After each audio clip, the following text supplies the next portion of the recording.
My name is Mujan Asghari. I'm the founder and CEO of Thousand Faces, and I'm so delighted to welcome you all here.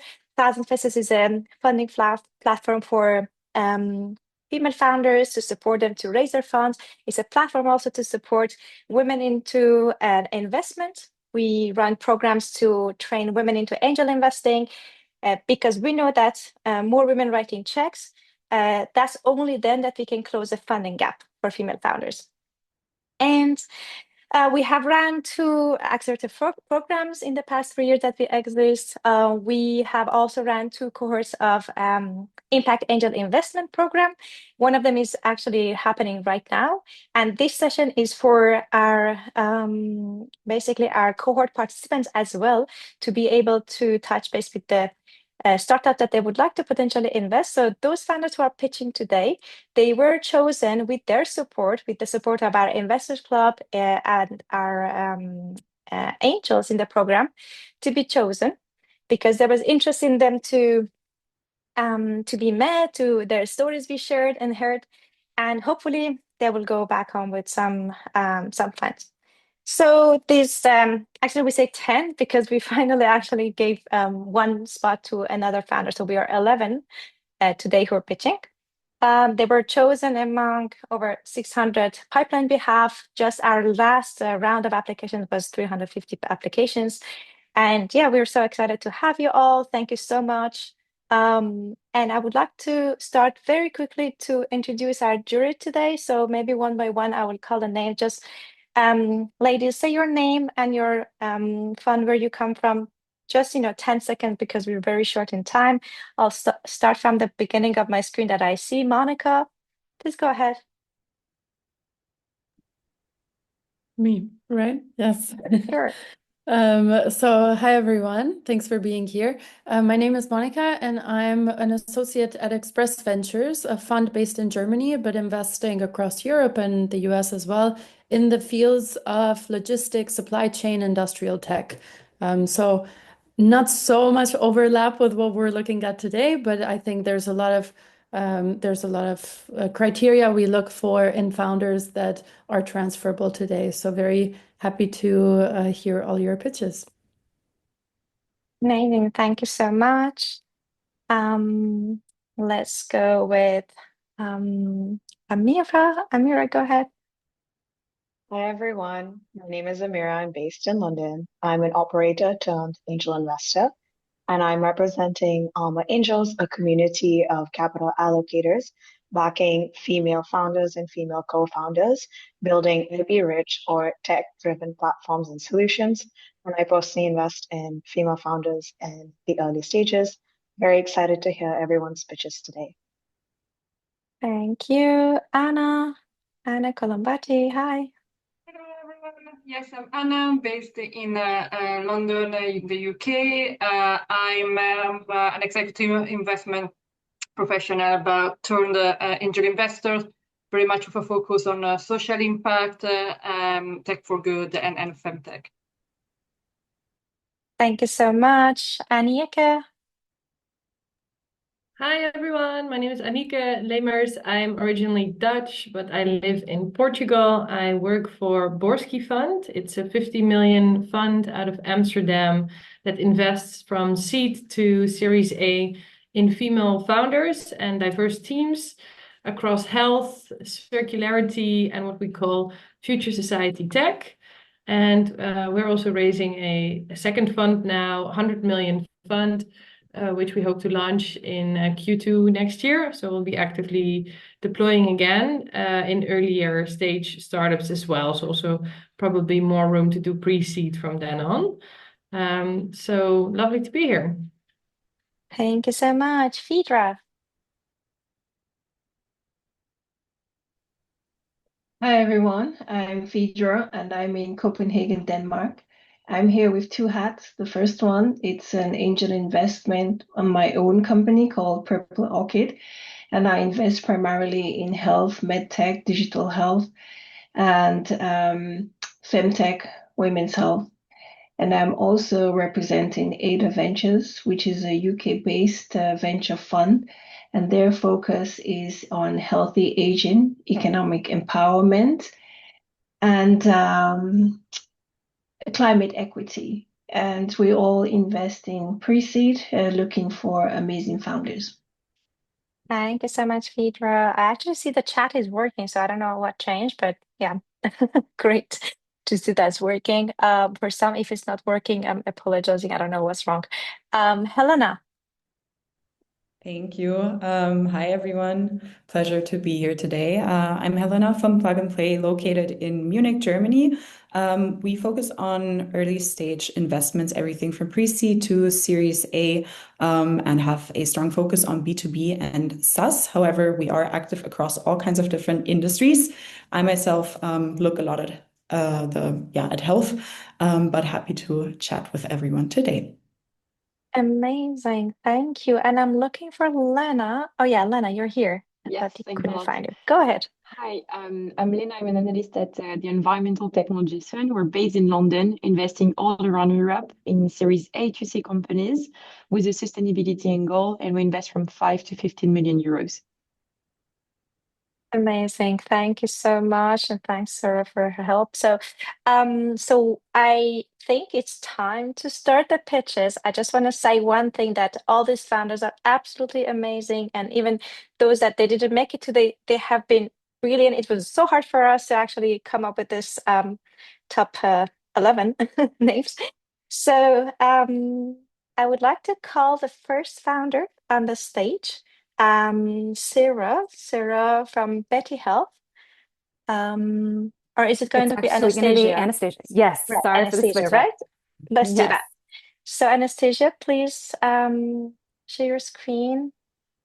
And when you're ready, you can start the pitch. And the pitch will be 3 minutes. And we will have 2 minutes Q&A from the jury. Lovely. So Is go that ahead. large enough? Great. Well, Yeah, hi. Thank you. that's good. Thank you so much for this opportunity. I'm Anastasia Bonacorso with Betty Health. We are on a mission to provide modern medicine for women from front to back. The vast majority of women on this earth are going to experience some sort of topical discomfort below the belt, whether it be itch on the vulva, perineal trauma from childbirth, or hemorrhoids or anal fissures. These issues are often wrapped in stigma, which means that women often don't talk about it or seek help and then get inadequate care. And I know this because this is my personal journey. I had many, many months of chronic anal rectal issues, including an anal fissure. I was misdiagnosed for a time. I tried every topical option on the market. Many gave me rashes. I eventually had surgery. And what I discovered in this journey is that there's not a single brand on the market that offers medicated relief for these issues that's also clean and also nourishing for the skin. And that's a space that Betty is building in. Our hero product, aptly named Backdoor Hero, launches this spring. It is a patent-pending, physician-developed anal rectal cream for hemorrhoids and fissures. It's got max strength lidocaine for pain relief. It's got zinc oxide to protect the skin barrier, and this really exciting marine bioactive derived from kelp that is 80% more moisturizing than placebo. It's the very first medicated anal rectal cream, at least in the US, that will have third-party clean certification.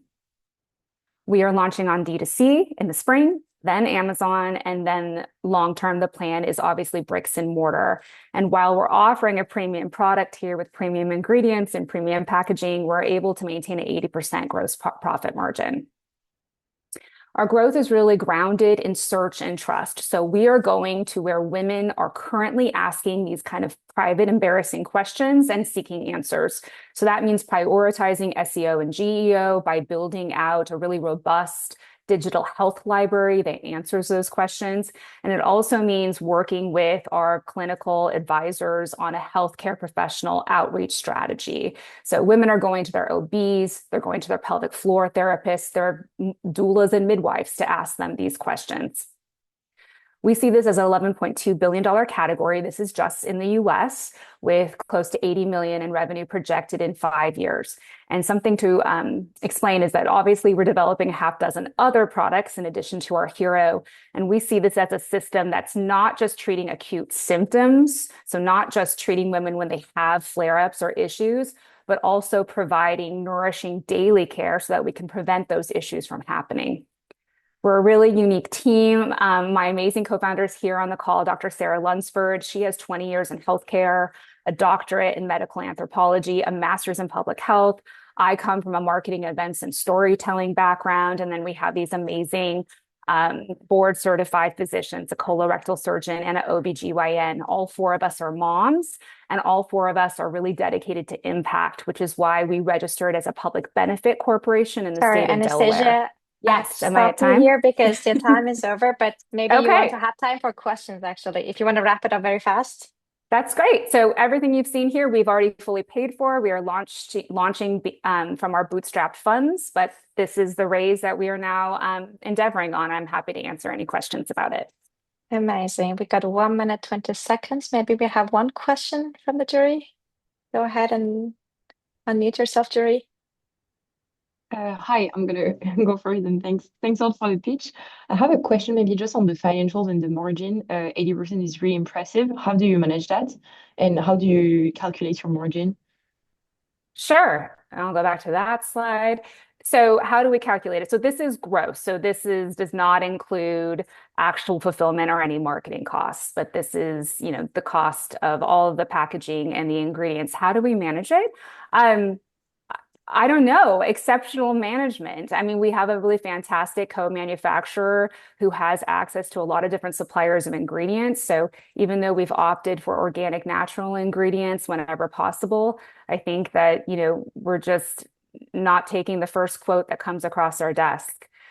We are also, we're priced competitively at $34 a unit, but it is at the upper range of that, competitive range. So this is a premium product, but not quite luxury. Thank you so much. Sure. Thank you so much. So the time is up. I would like to ask actually the jury, if you have extra questions, other feedbacks, you all have received the form. So please use that form so we will share it with the founders afterwards. Thank you. So time now for our next founder. So the next startup that is pitching is QB, and the founder, Tanika, and her founder, right? You're gonna be in the same screen together pitching? Can you see that? Yes. Okay. Great, thank you. Go ahead. I'm going to reset the timer. Got it. Hi. Go ahead. Students get discounts. Key workers get discounts. And now with Cubby, new parents get discounts too. I'm Tanika. This is my sister and co-founder, Olivia, and we're the founders of Cubby, the money-saving platform for new and expecting parents. We started building Cubby when my son was just 8 weeks old. I was newly postpartum, lack of sleep was very real, and I was hyper aware that my salary was taking regular downward turns while on maternity pay. This meant the things I usually do to make myself feel normal, like a cup of coffee in my favourite coffee shop or a pair of new jeans to fit my changing body, were now riddled with guilt. I found myself spending hours searching for discounts to make my budget stretch as far as I could. And that's why we built Cubby. It's no secret that being a new parent is hard, but did you know that statutory maternity pay in the UK is less than half the national living wage? When you combine that with the cost of newborn baby essentials, it's no wonder that 70% of new mothers feel worried about money on maternity leave. Cubby works in a similar way to other multi-million-pound businesses like Unidays for students or Blue Light Card for key workers, offering verified new parents exclusive discounts across their favourite brands. Our platform is free for new parents to use, and our business model is based on commission paid to us by brands when users shop via our app. We've got big plans to expand and have identified further opportunities for monetization through advertising revenue, data insights, platform and subscription fees. The market opportunity here is huge. 700 babies are born in the UK each year, and we estimate their parents are spending a combined £20 billion during their year on parental leave. Since we launched in 2024, we've built a community of over 20,000 parents on social media. We've had over 15,000 app downloads, and we've partnered with over 100 brands. Our revenue projection for this year is £20,000, and that grows to 5.6 million in 2029, with 450,000 users and over 2,500 brands. Cubby is more than just a discount platform. Our vision is to be the gateway for brands to access the highly spending, highly engaged audience of new parents, including international expansion, empowering the local high streets through our small and local model, and a referral program that will make it easier for dads and partners to join in too. Until now, we've taken a frugal approach to building and launching our platform and have built our community of thousands of new parents almost completely organically. We're now ready to rapidly scale, and we're raising £200,000 to support our upcoming hard launch, for which we've already secured nationwide earned TV exposure here in the UK. We're Thank Cubby. you so much. Time is over. So maybe we open it to the jury. Jury, go ahead, unmute yourself. I'm Amira. There you mentioned in your pitch that subscriptions were going to be a part of your revenue stream, but you also said that the app is free for parents. Could you double click on what you meant by that, please? Sure. So subscription fees is a two-part model. So the majority of the fees will come from platform fees that brands pay to us to host on our platform. We also can expand our audience so that the app will be free to use whilst you're on parental leave. But if you would like to stay with us as a new parent up until your child is of school age, we will charge a nominal fee, for example, £5 a year, which is similar to what other discount platforms do to keep you on the platform after parental leave. Thank you. Thank you. We have time for another question. I'll go. So platforms like Unidays have verification through student emails and such. Can you share how you plan to verify who's a new parent? Yes, we often get this question. So we are the first discount platform for new parents who are verifying new parents. So when they sign up, they upload evidence of eligibility. So the UK is the perfect place to start with our National Health Service. Documentation is standardised, and we're using OCR technology to automatically approve new parents onto our platform. So there's a bunch of documents that we accept, from birth certificates to NHS maternity exemption certificates. Dads also get parental leave documents, and we're using that to approve new parents. Yeah. And we don't keep them, we just delete them as soon as you've been verified as a new parent. Perfect. Thank you. Great job. Thank you so much. Time is up. So perfect, actually, timing. So let's go with the next startup. I would like to invite Jane, the founder of IMI, on the stage. If I pronounce well, IMI or IMI? No, it's IMI. It's IMI, great. Yeah, it's sense in the Japanese language. That's where I grew up. Great. All right. Go ahead. Do you want to share full screen yourself? Yeah, okay, good. Okay, can you see my screen? All right. That's not perfect. Yes, go ahead. Yeah, well, hi, I'm Jane, and I'm the co-founder of IMI, an AI-powered platform for helping refugees integrate and rebuild their lives with dignity. Every year, over 1 million people seek asylum in Europe, and almost half receive permission to stay. Nearly 40% of refugees risk becoming homeless and marginalized in their first year. In the UK, almost 1 in 5 newly homeless people is a refugee, someone who fled for safety only to lose everything once again. The reason is, across Europe, once approved, refugees have about a month to leave their temporary accommodation and rebuild their entire life from scratch. Find new home, seek training and employment opportunities, open bank accounts, and many simply can't do it alone. In an ideal world, you want each of them to have a personal coordinator guiding them through every step of that process, but that's physically and economically impossible. Governments are already spending billions on refugee support, and that's still not enough to give everyone the help they need. That's exactly the problem we're trying to solve. Our AI platform connects refugees to the information, services, and opportunities they need while providing counsels with live integration journeys of each of them so that they can intervene early, allocate resources better, and design smarter policies based on real-life data. We start by selling to local governments, councils, and scaling international tenders, while in the meantime monetizing off commission from verified providers in our platform, such as banking, legal assistance, guarantors, and so on, and building anonymized data products for the future. The best thing is we're not asking anyone to spend more money on refugees. We're simply saying, if you're already spending billions, how about we use a fraction of those billions to dramatically reduce the overall public spending? For example, if we help just 1,000 refugees safely leave their temporary accommodation just 3 weeks earlier, that would save at least 2 million per council per year just on the hotels. We're looking at a 26 billion market that keeps growing because of political and climate instability. We do admit this is a very difficult sector to penetrate and innovate, but there is very little direct competition. And other players address either directly refugees or local authorities, and we serve and sync both sides. Moreover, because of the institutional complexity of implementing such a platform, once we capture our part of the market, it will be extremely hard to beat us out of it. We're a team comprising over 10 years of expertise in global advocacy, international organizations, technology, and advanced AI products. And as immigrants ourselves, we understand a lot of the challenges firsthand. With just £10,000, we managed to build 2 basic products, launch with 200 early users, launch a B2B pilot with a healthcare recruitment agency supporting foreign nurses in the UK, and once we pivoted to refugee support, we resumed pilot conversations with 2 London councils and secured a small grant from Big Gush Invest to bring one of these pilots to life. And now we're racing to move even faster. By helping refugees get back on their feet, start contributing to the economy, we're looking at reduced public spending, generated economic potential, and a more equal and just society. And don't we all want just that? Thank you. Wow, you were right to the spot. The time was up. Okay, Jury, go ahead. Unmute yourself. I Jane, would go. sorry.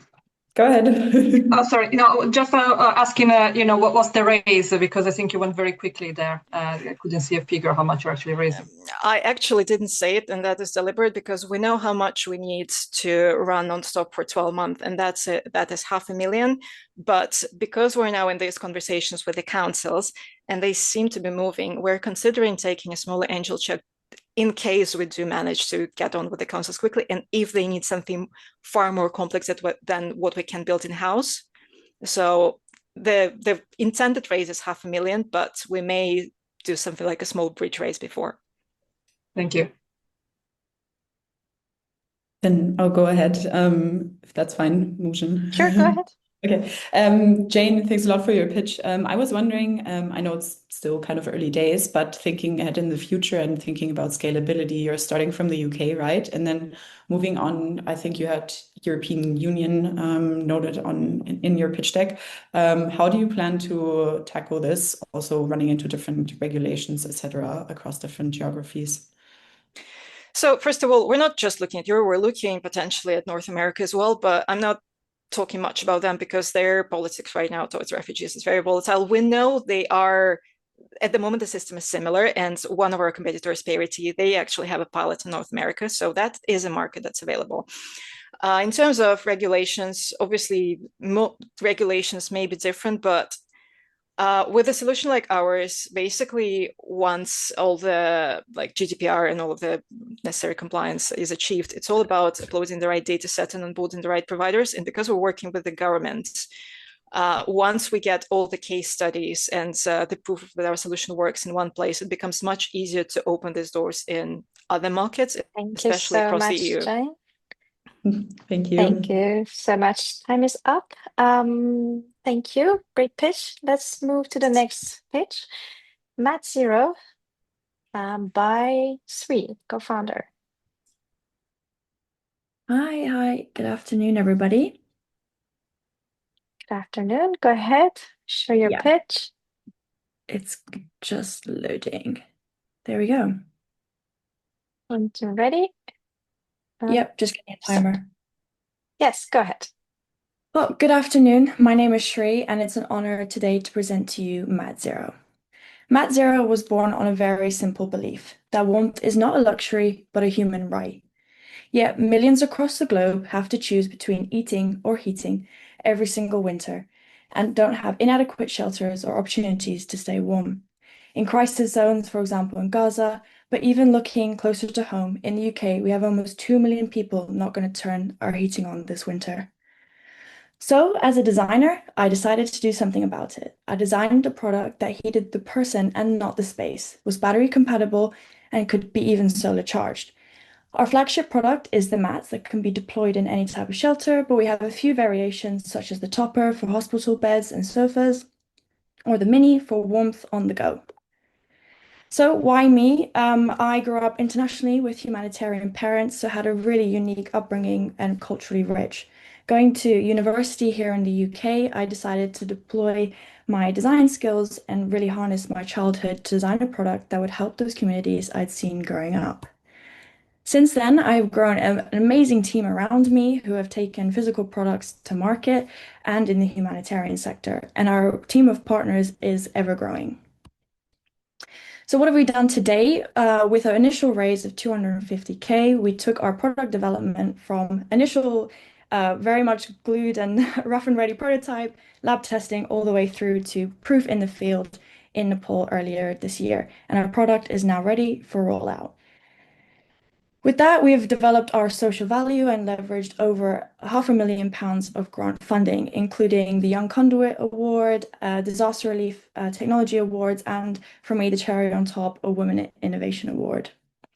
So why Mat Zero? What makes it different? We've made every single design decision at the user at heart when it comes to energy efficiency, dependability, and even the repairability of products, hopefully setting a new standard for electronic devices.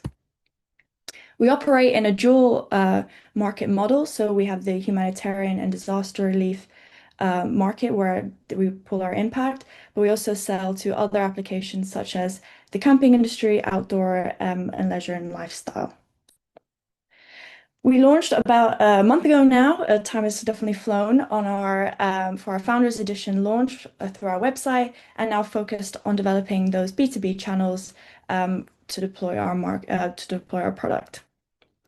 And today, the ask is to introduce you to our bridge round of £500,000 in order to commercialize the product and spread our impact. So I welcome you to join us and make this mission reality. We're providing warmth for all and leaving no one behind. Thanks so much for listening. Thank you so much, Ree.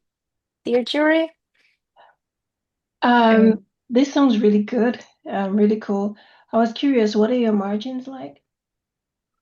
So I do have a slide on later on, but our margins are very healthy in order for us to both sell potentially direct to consumer ourselves, but also in through sort of distributors for likes of like Go Outdoors, Ellis Brigham, and things like that. So ultimately for hardware, we're operating around a 60% margin.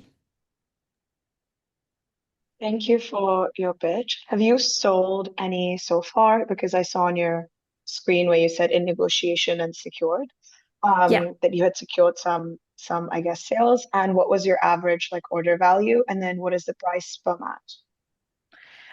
So yeah, we launched for like a Kickstarter on our own channels, and that's been really great for brand awareness and developing the sort of the brand language in that consumer style.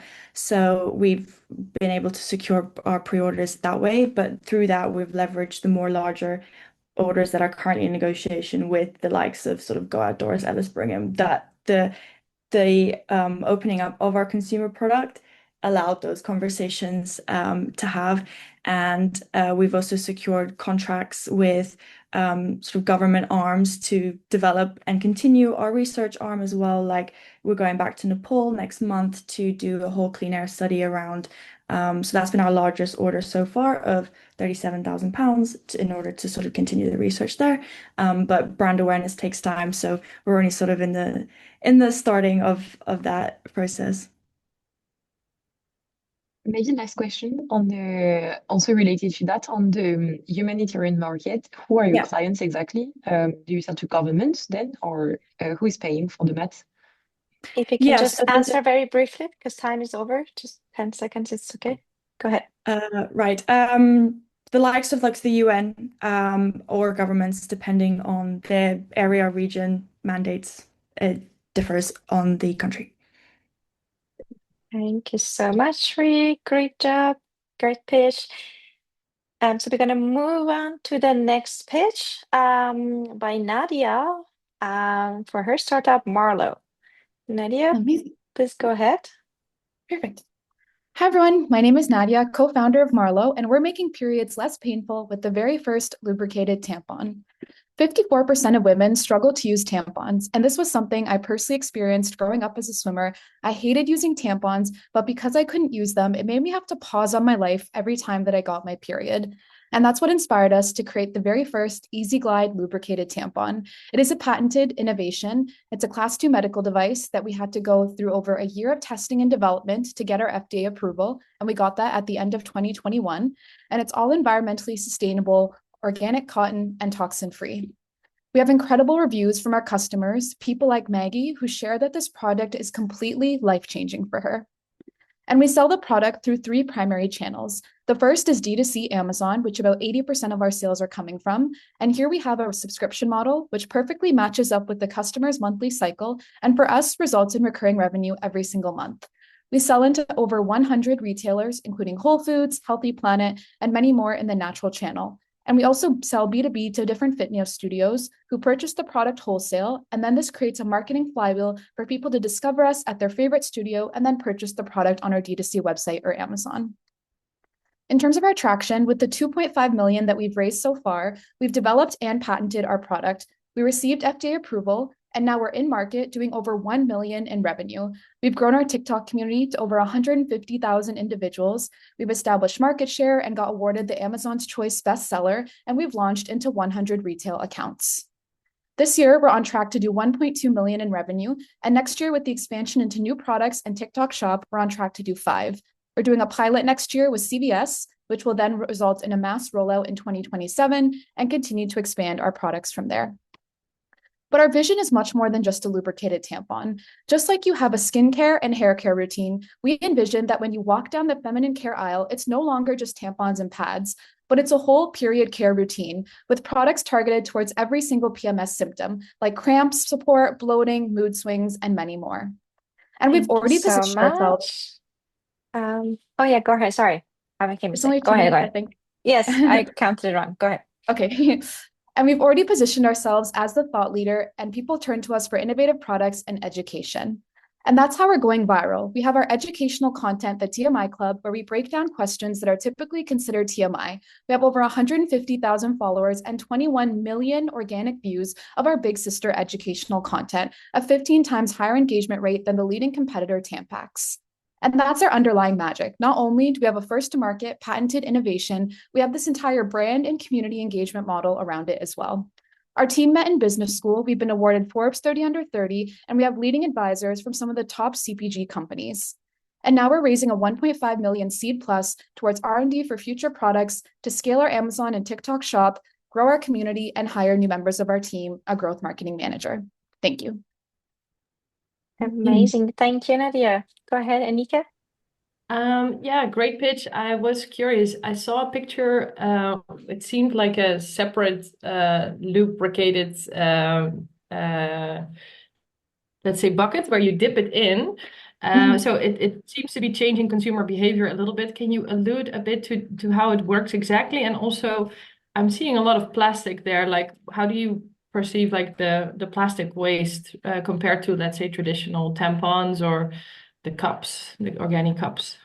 For sure. So in terms of how it works, the lubricant bottle is 40 milliliters. So it's slightly bigger than a pocket hand sanitizer or a lip gloss. So it's very easy to travel around. And we have a cross-slit valve at the top. So the easiest way to describe it is where you put your straw into a pop cup. That valve is at the top of our bottle so that when you dip it in, it evenly coats the applicator and makes sure that it's a mess-free process. That was super important to our consumers.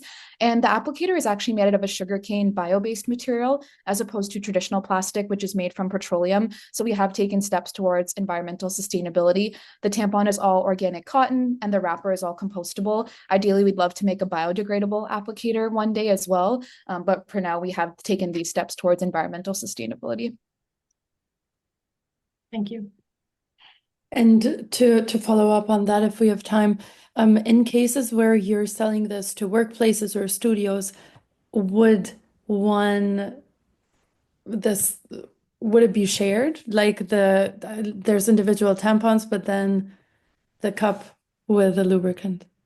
So for the workplaces and the fitness studios, actually those ones are just ordering the organic tampons and pads on its own without the lubrication. So the lubrication is mostly for our D2C Amazon customers, and then the corporations and fitness studios really like that the product's organic. They like the educational content and the brand and community Thank you we've built, so and then they much. purchase just those products. Amazing. Thank you so much. So let's go to the next pitch. We have the next pitch by Alice for Farmista Technologies. Super duper. Go ahead. And thank you all for your incredible innovations. I'm amazed by all of the people in this webinar. All right, can you see it in full screen? Yes, go ahead. Great. So the pregnancy and ovulation testing market has seen limited innovation in the mid-range category since the late 1980s, where pregnancy tests are still single-use only, they have accuracy that varies, and they're difficult to interpret unless they're single-use digital tests. As for ovulation, these are also stagnant, where they provide no personalized results, they're ineffective for 50% of people, and on top of that, they provide no support or guidance. Despite this being a market opportunity of 3.1 billion euros, with 10 million couples trying to conceive annually in the US and Europe. So what is our offering? Well, we're providing a reusable AirPod for pregnancy and ovulation testing, where for each new test, you add a new strip in. This solution is accessible to all women and couples, which makes us uniquely positioned to disrupt incumbents like Clearblue and First Response, controlling 40% of the US market. Our product outperforms incumbents. We have an interface that guides the user. We provide quick results within 3 to 5 minutes. It works as a standalone if you don't want to offload data, but if you do want that, that can be done as well by plugging our device into your phone and then offloading your ovulation data and getting your personalized information accessible to you. If you're still a non-believer, this technology is powered by industry leaders who has worked at Clearblue as their head of R&D. It's IP protected, where we in-license exclusively the rights to the technology within pregnancy and ovulation for a 2% royalty fee on net sales. The business model is based on the razor and blades model. So once we get our customer to buy our starter kits, including the monitor and a reusable collection cup, she automatically buys the refills for years to come. The customers love the product, so 90% are interested in the product and they think it's fairly priced, with comments like, let me know when I can buy it and why doesn't this exist already in the comment section. We're raising 1.3 million euros to finalize product development and app development, so launching onto the US market, receive 510(k) approval, scale manufacturing, and launch end of 2026. Who will you be partnering with? So up to date, I have raised 800,000 euros in funding from Novo Nordisk through their incubator arm Bioinnovation Institute, and our team collectively has 80 years of experience from this market, where actually my co-founder was in the room when the modern pregnancy test was invented 40 odd years ago. So join us in becoming the market leaders in the most stable revenue generating markets within OTC diagnostics. Amazing. Thank you so much. Julie, please go ahead. Hi. Can you also, thanks also for the presentation. Can you also use it for ovulation? I think you mentioned it, but I'm not really sure. And if so, could it work as a contraceptive or not really? So what's your question if you can use it for ovulation as well? Yeah. Yes, you can. And can you use it as a contraceptive? If we add another hormone marker to it, you can, but at this moment in time, since we're looking at luteinizing hormone, you can't use it as a contraceptive. Thanks. Could you allude a bit more on how much better it performs than the market standard? Because I, for example, also invested in INE, maybe you know it as well, a fertility startup in Berlin. And I'm just curious, like, how does the performance compare? Yes, so Inna is doing a great job, and I don't know exactly their technology and their performance. But if you compare this against the Clearblue, for instance, they have a cutoff. So they base their positive results on the average woman for ovulation. Our test uses your baseline levels and then compares that against the standard increase. And then you get your personal results delivered to the monitor. But then again, you can also offload the data to the app, which is nothing that Clearblue, First Response, or these companies do. Okay, thanks.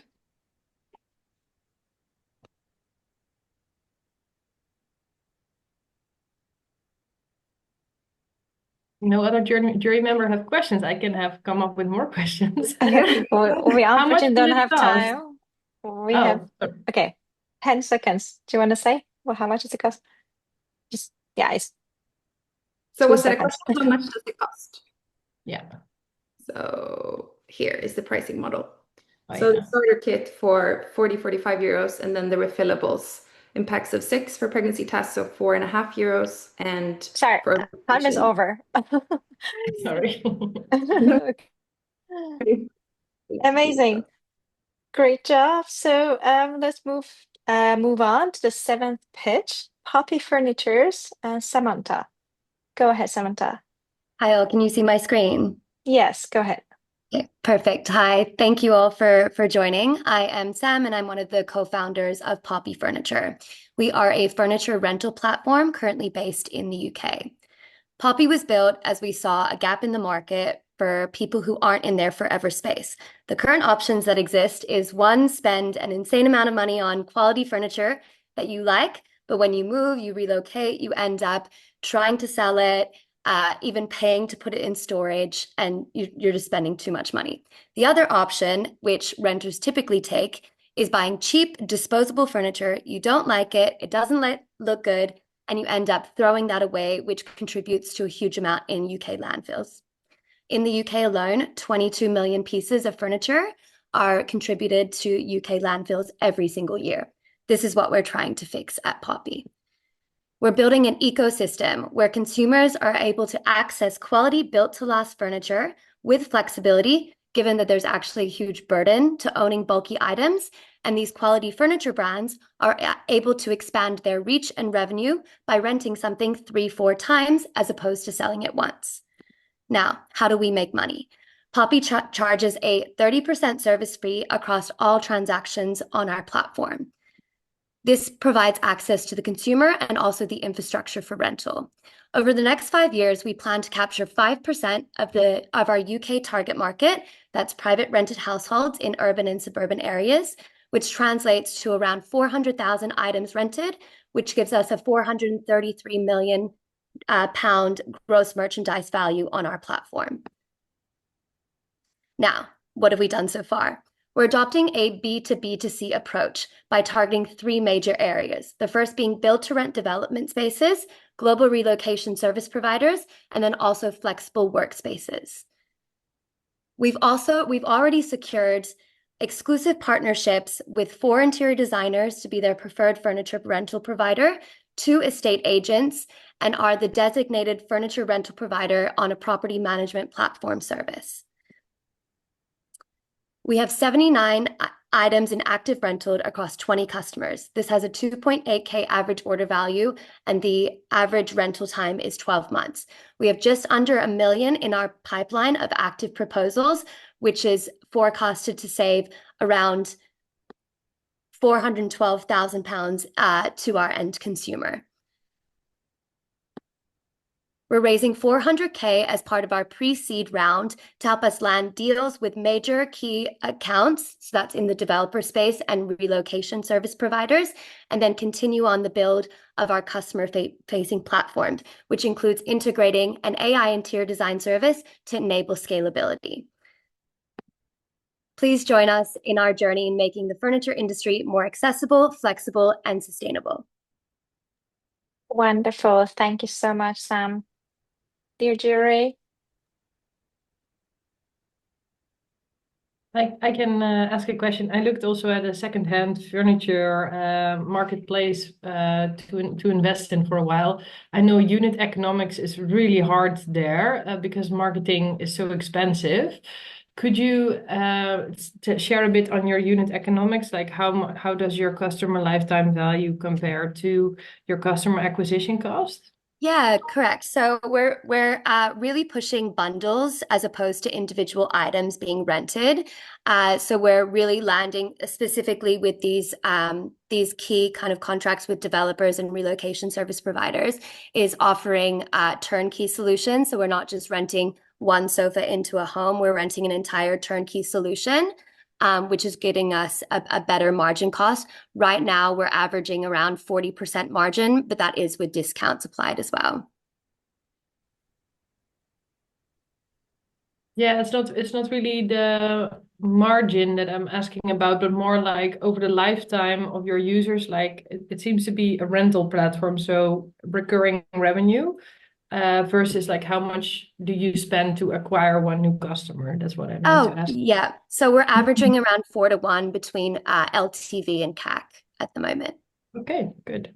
Thanks. Amazing. We have 20 seconds left. Anybody wants a quick question?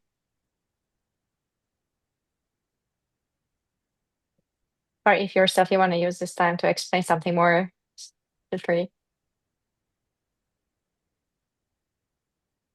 I would have used it when I when I moved, so smart idea. Oh, thank you. Thank you. Priority. All Yeah. Definitely right.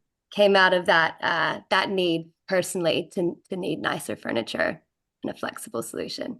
Thank you so much. Thank you for your pitch. So we can move on to the next pitch by Desiree for Ryan Care. Desiree, please go ahead.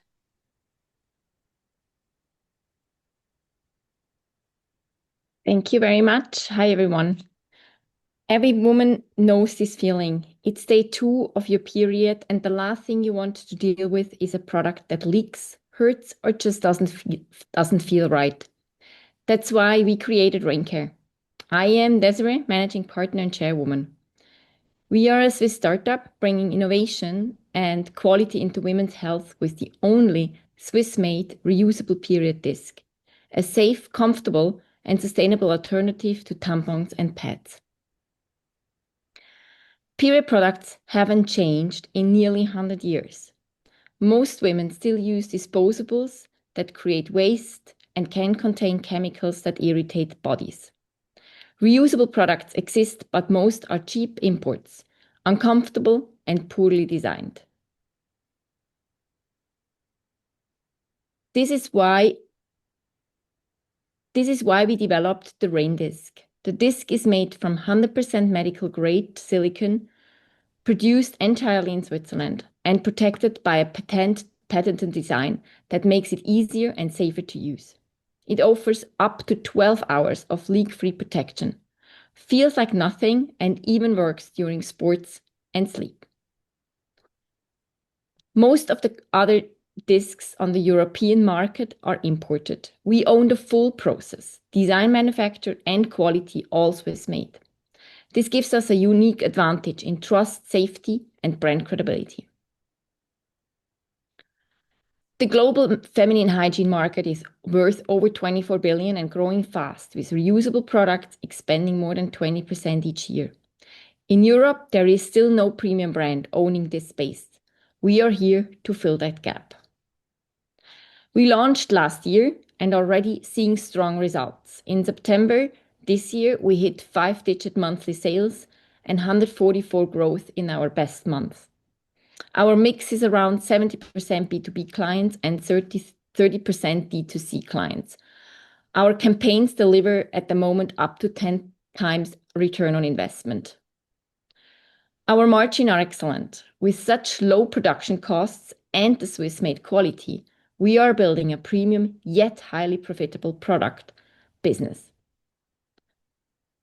Our team combines experience in product design, sales, finance, and strategy. Ramona and I are leading Raincare, supported by an incredible team and board. We are especially proud of our supporters of medical experts and professional athletes who act as advisor and brand ambassadors. We are now raising 300,000 bridge round, with half already committed to scale and grow our business in Switzerland and the DACH region, Europe, for the next year. At Rain, we are combining Swiss precisions with purpose, creating a product that truly improves women's lives and makes uncomfortable days comfortable. We are already proving it works, and now we are ready to scale. Thank you. Thank you so much, Desiree. Go ahead, the jury. How protectable would you say the design is of your product? Like if there's a Chinese copycat, how protectable is it what you're doing? So what we protected is actually the design, especially this handle.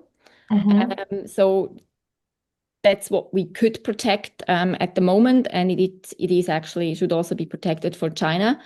But it's not only that. I think the big difference is also that at the moment, of course, the Swiss quality is very important and European quality, because there is no market approval needed for any kind of these products. So this is, of course, what women are looking for to stay sustainable when you import from China and you have no clear declaration on the materials and how it is produced. That's a differentiation factor.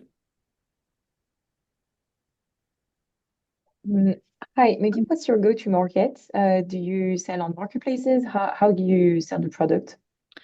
We have different online marketplaces at the moment. We have direct to customers, and we are also building up, especially the B2B segment.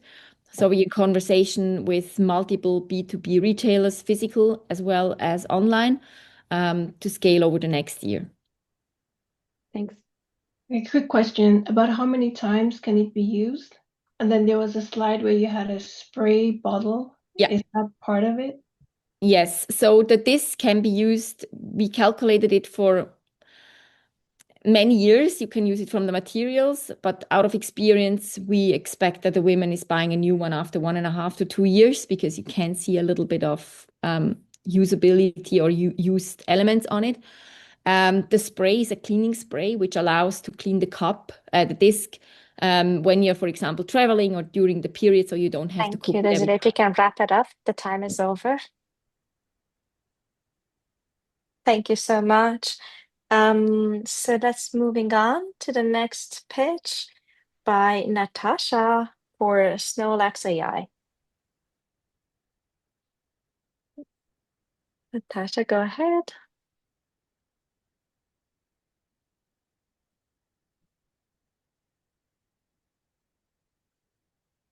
And Desiree, if you don't mind to turn up your camera to see if we can have Natasha on the screen.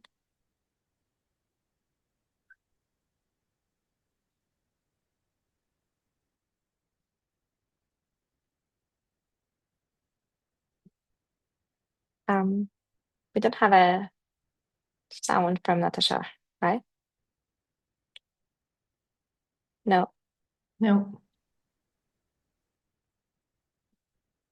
Okay, maybe until we fix this, let's move on to pattern spaces. Lucy? Natasha, we get back to you if you don't mind, because we have lack of time. Can you Yes, hear me go now? ahead. Sharing my screen.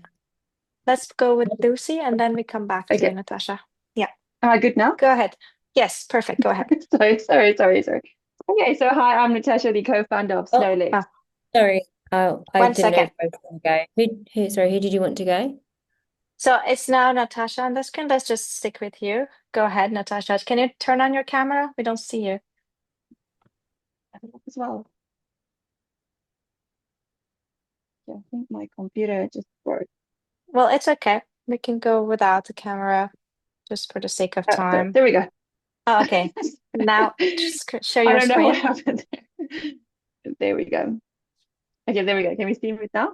Right, now it's good. Go ahead. Okay, good stuff. So, hi, I'm Natasha, the co-founder of Snowlift. Why is it not moving again? Oh my goodness.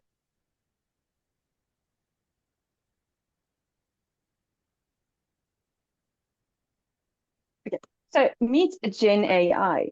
Now, did you know that Gen AI passed the US bar exam in 2023? Well, that is amazing, right? But it struggles with something very fundamental, and that is legal reasoning. Now, in Finland, more than 380,000 people who face legal disputes, their legal needs are not met. Now, while lawyers are so overwhelmed with all these AI tools, which are inaccurate and unreliable.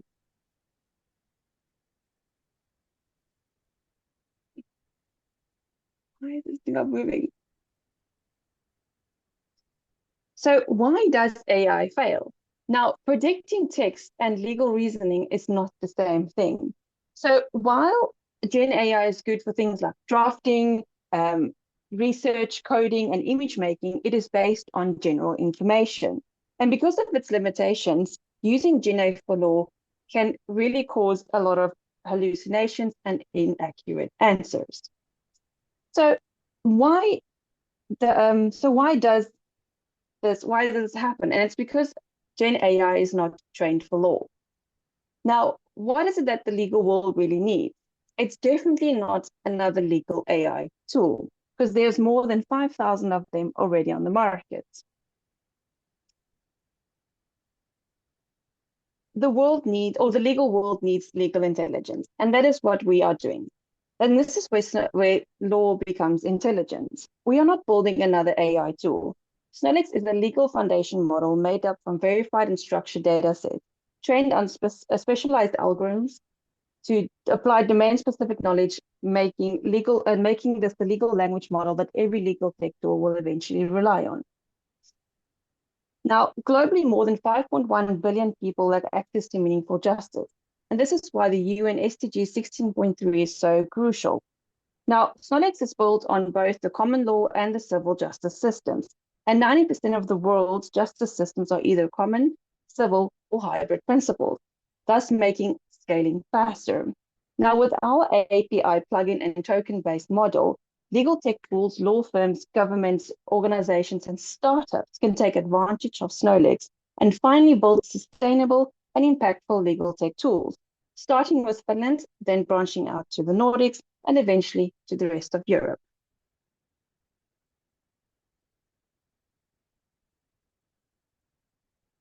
Sorry, my computer froze again.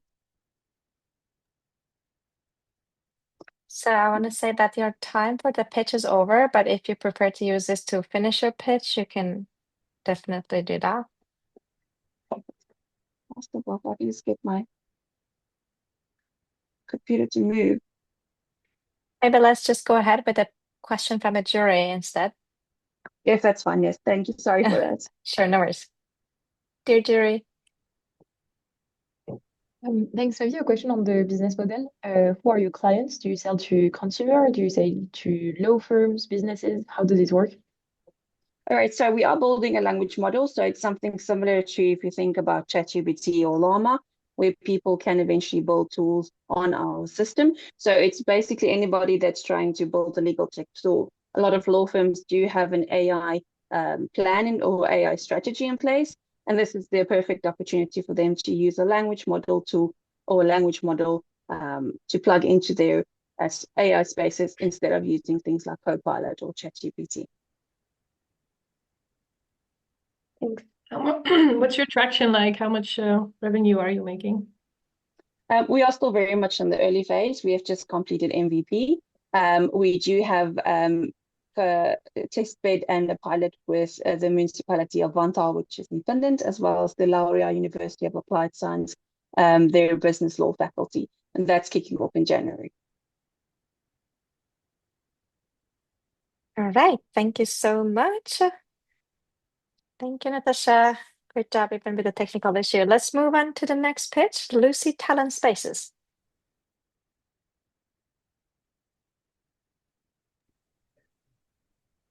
Okay, thank you so much.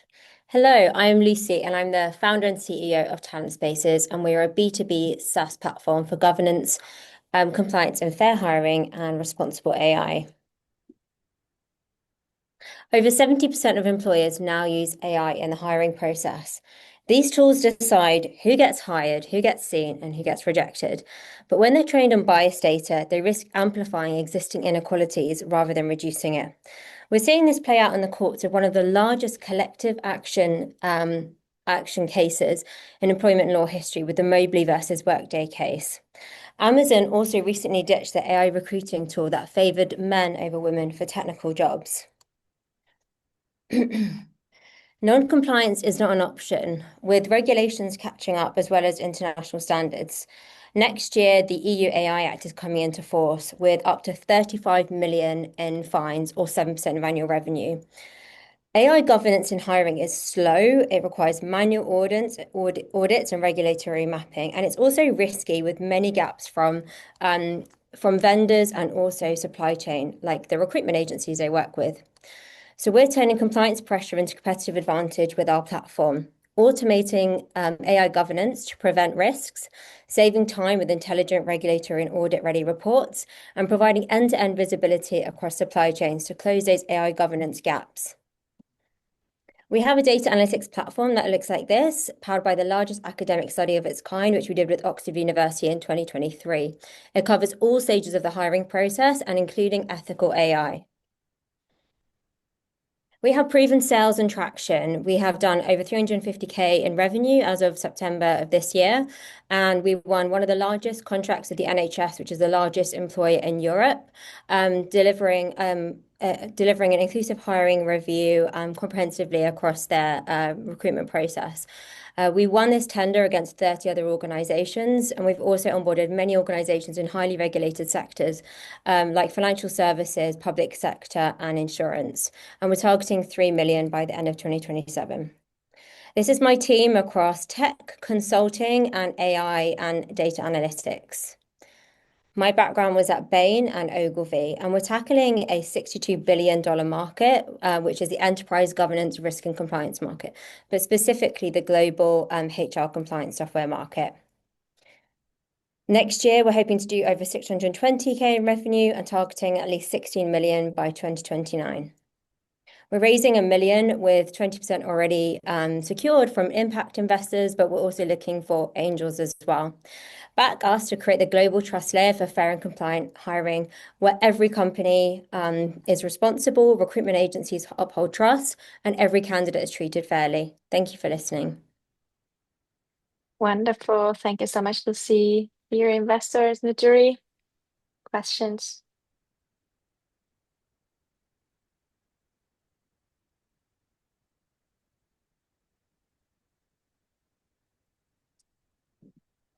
What is the cost to your end or your customer of this? So it's B2B. And so what does the cost look like, your sales cycles, and if you have any idea of margins yet? Yes. So for employers, they pay roughly 10,000 to 50,000, depending on the level. And we also provide e-learning as an upsell. And for recruitment agencies, it's around 5 to 15K. It's an annual recurring fee in order to get your certification, in order to access the platform with the regulatory updates. You have to pay an annual fee. So it's annual recurring revenue. And in terms of margins, it's a pure SaaS play. So by 2029, we're targeting 90% margins. At the moment, we're on about 30%. Thank you. What would your measurable impact be? So we are backed by impact investors, Europe's leading impact investor, BGV. We measure the number of people who've been hired from underrepresented or disadvantaged backgrounds over year on year. So essentially how representative their talent pool is and how likely you are to be hired, depending on your background. And we also produce a score for each employer based on inclusive hiring and ethical AI, and we'll be tracking their score every year. So essentially how robust and fair is their process, and what is the representation and conversion rates of talent over a year on year process. And some employers are actually regulated on this already, like the NHS, but we're just bringing this across sectors to make sure hiring is fair, and especially with AI coming into the hiring process. Wonderful. Thank you so much. Right on time. So let's move to the last pitch of our series with Tempty Foods with Martina. Go ahead, Martina. Yes, hello. 1 second. I'll just share my screen. Sure. Whenever you're ready. Can you see my screen? Yes. All right, perfect. So hi, everyone. I'm Martina. I'm a co-founder and CEO at Tempty Foods, where we make delicious and scalable foods of the future. Over 50% of Europeans are reducing meat, mainly due to health. Yet most products on the market are trying to be meat imitations. This is unfortunate because consumers often perceive meat imitations as unhealthy and ultra-processed, which leads to untapped sales potential and leaves a massive opportunity for a new kind of innovation. That's why in Tempty Foods, we are creating a new category of foods that is all about great taste and nutrition instead of trying to imitate meat. To do that, we are one of the first companies to use mycelium, which is the root network of mushrooms, which gives us great umami benefits, great texture benefits, and sustainability benefits. Our first product line, Tempty Mushroom Root Patties, are all about being juicy, umami, crispy when they're pan-fried. They're high in protein, high in fiber, and have no additives. They are easy to scale in production, and we have a patent pending on the method.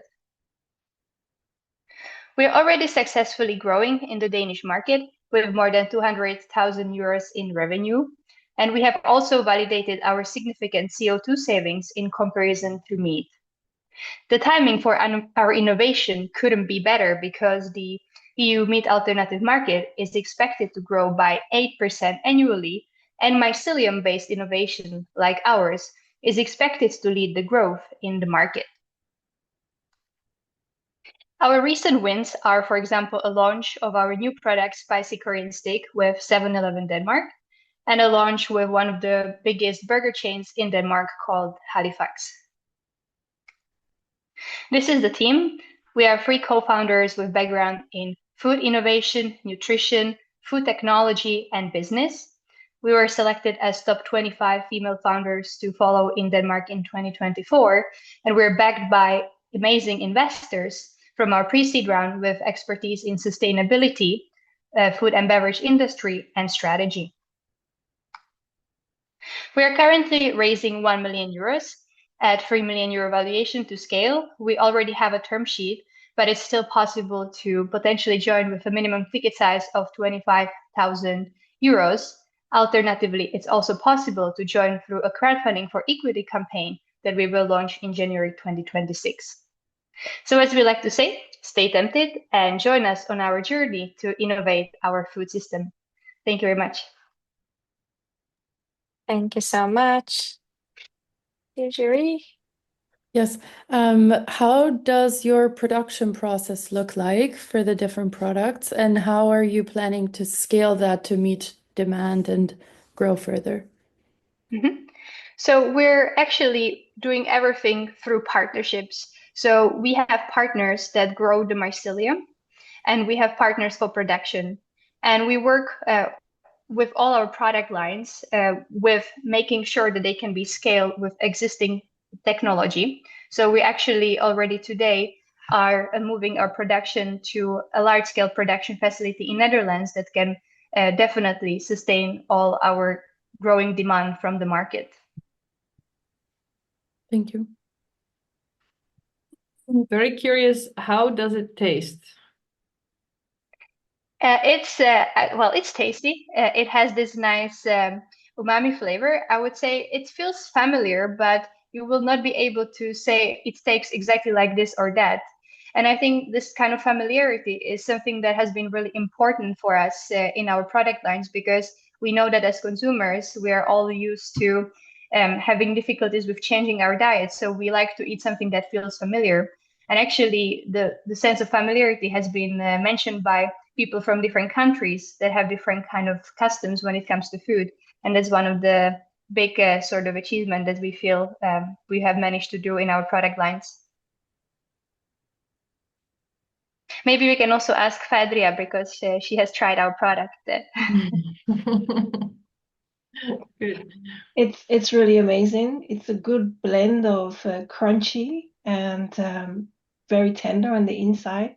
And what I really like about it is that it doesn't try to imitate meat. I used to use a lot of the meat substitutes, but I've stopped buying them because they're very gelatinous. So I highly recommend it. And I'm completely unbiased. Amazing. Thank you so much. So the time is over. I'm sorry we went a little bit over time. So now what we are going to do is, first of all, I would like to thank our dear jury investors who were here. And also congratulations, thank you for the founders who pitched. We're going to move to the breakout rooms. There is another link for that I put it in the chat here. So you can click on there. And we're going to close this session. So make sure you click on that link and or save it somewhere right now. And then we're going to move to this other room where you can then jump from one room to another. Just the founders need to be in the same assigned room. And I put that in the chat here. So you will basically need to remember your room's number and go to the room that you're assigned to, the founders who pitched. And then we're going to be able to go into more depth of conversation and discussion with everyone. So if that works for everyone, just please click on this link and join there, and we're going to continue the conversation. And this is anyways recorded. We will share the recording with all of you for the pitches and for also supporting the founders who pitch to promote their amazing ideas. So with not further ado, I would like to close this session, thanking everyone and see you in the breakout room.